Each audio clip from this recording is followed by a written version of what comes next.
What if you could design the perfect education, tailored specifically to your curiosity and pace?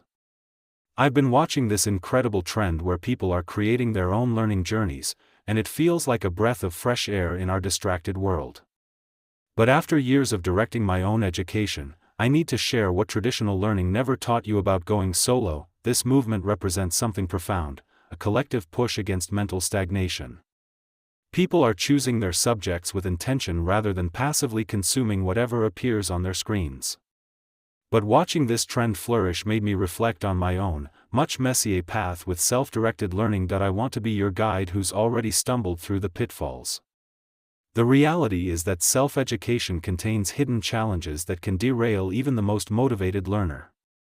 So how do you build knowledge when you're both the student and the teacher? Let's start with what might be the biggest misconception about learning independently.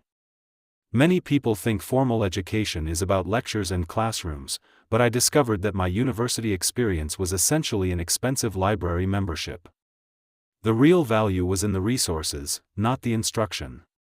The most valuable degree might be the one you design yourself. With the world as your campus, access to quality materials is your first hurdle, but it's more surmountable than you might think.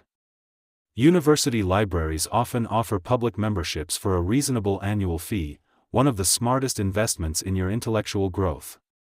Even small local libraries can access vast networks through interlibrary loan systems. Here's a surprisingly effective strategy: contact the experts directly. I've emailed curators at institutions across Europe with specific questions and received detailed responses with resources I couldn't have found otherwise. While academics are often overwhelmed, museum professionals and specialists are frequently generous with their knowledge. But resources alone won't sustain you. The psychological challenge of self-education is perhaps the most underestimated aspect.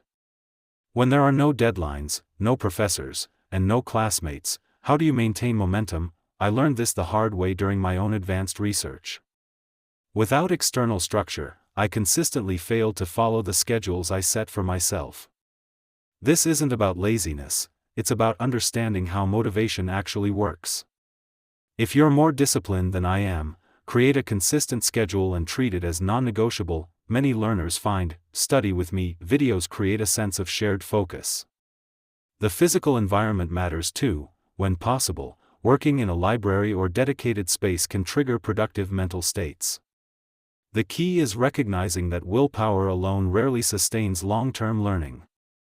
Now, let's discuss curriculum design, because this is where most self-educators make their first major mistake.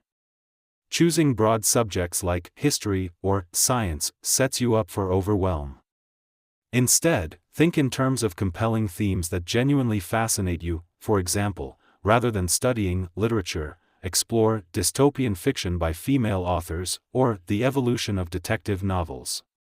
A focus theme allows for depth while naturally leading to interdisciplinary connections. You'll find yourself exploring psychology, history, and sociology without forcing it. A narrow focus paradoxically opens wider doors than a broad one ever could. This approach protects you from the performance trap, learning things to impress others rather than to satisfy your genuine curiosity. Your personal curriculum should be a sanctuary for what truly interests you, not another source of social pressure. Follow your authentic interests, dive deep, and let that depth guide you to your next discovery. We must address the credibility question that haunts self-education. The phrase, "I did my own research," has become somewhat tarnished, and for good reason. So how do you ensure your learning is rigorous rather than recreational? The distinction lies in your sources. Content like this video serves as an excellent starting point, a doorway into subjects. But it's secondary material. The foundation of true expertise comes from engaging with primary sources, original research, historical documents, and data. Develop a critical eye for every resource. Check publication dates, author credentials, and potential biases. The goal isn't to collect facts but to build a robust framework for understanding. This is how you move from being informed to being truly knowledgeable. The ancient philosophers understood that education wasn't just about accumulating information, it was about developing wisdom and becoming a better citizen. In our complex world, this mission feels more urgent than ever. Your self-education journey connects you to this timeless human pursuit, but I need to share a crucial warning about the dark side of self-directed learning. When passion becomes obsession, it can lead to a place I know all too well: complete burnout. Measuring your progress by books read or hours studied can create a destructive cycle.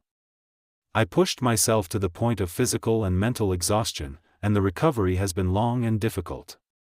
Please learn from my mistake. Your mind needs space to process and integrate knowledge. Think of your learning practice as tending a garden rather than running a race. Growth requires both effort and rest, planting and waiting. The mind absorbs wisdom in quiet moments, not just during focused study. That if you find yourself losing joy in your subjects, that's a warning sign worth heeding.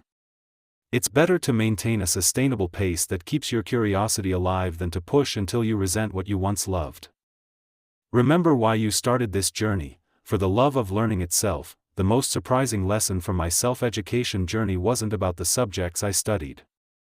The greatest challenge was learning how I learn, understanding my own rhythms, limitations, and strengths. This self-knowledge has been more valuable than any specific fact I've encountered. True education transforms not just what you know, but how you think and who you become.